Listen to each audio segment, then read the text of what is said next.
Welcome to TradeTheMBI.com. This is John. This report is for the 12th. No shock with our continued push towards the highs. We were looking for somewhere around the 34 range, so we've pushed through that. So not bad. Cyan under red continues to be strong. Short-term buyers fading just a little bit here at the start, but rising shakeout making higher highs than the previous one, so that's all congruent. Nothing untoward about the move at all. We do have a couple of positive extremes, though, that we need to mention there. Right there, the 49.70 would be a full-size retrace, and of course this most recent move was also a positive extreme. But until such time as we get a negative signal, you can see significant enough short interest rising within this. So again, bulls continue to capture shorts while the readings are still a little strong, so they're early to the parade. Wouldn't be surprised though to see a portion of this refill, at least midway back into it. But for now, even the Nasdaq looking good. But you can see that short interest rising. But if it continues to rise and they're unable to make a move, it's a problem for shorts because it's just going to drive a new high before we do get that little bit of weakness. It will come. It's just a question of when. We just have to wait for it. And we'll get the signal for it. From a Treasury standpoint, still continuing to come to terms with the fact that, based on all the numbers they put out, the Fed isn't going to be doing anything, which means that they're upside down from where rates should be. And the more money that then goes back into Treasuries before a continued decline will certainly put pressure on the market. But for now, you have to be in equities because it's way upside down to what that relative return is from there. Oil.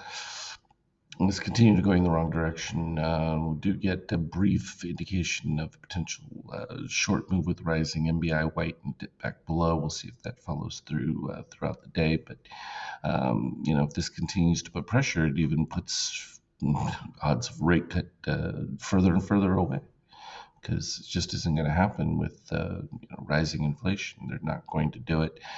It's already running hotter than their projected ideals, even though they claim otherwise.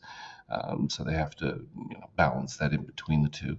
From a euro standpoint, that rising oil is going to start putting pressure back on it. And while some may think this is an oversold situation for the euro, not really. It's still in a buy configuration at this particular stage, but it's going to have a tough time when it gets towards that 23% move. And at that particular point, it'll be another round of trying to hold it in position. From a gold standpoint, nothing in particular driving that one yet, which is interesting because you do see just the opposite effect taking place in the crypto market.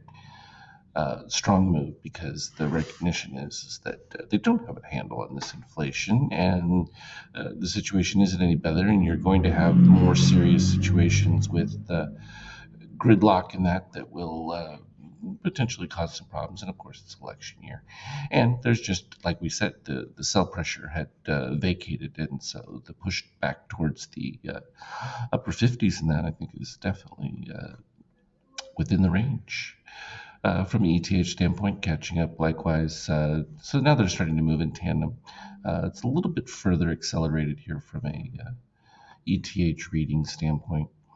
We look at it for the 50K. Sold up there, had the pause, bought again there just before this last push up, and that was in the middle of yesterday.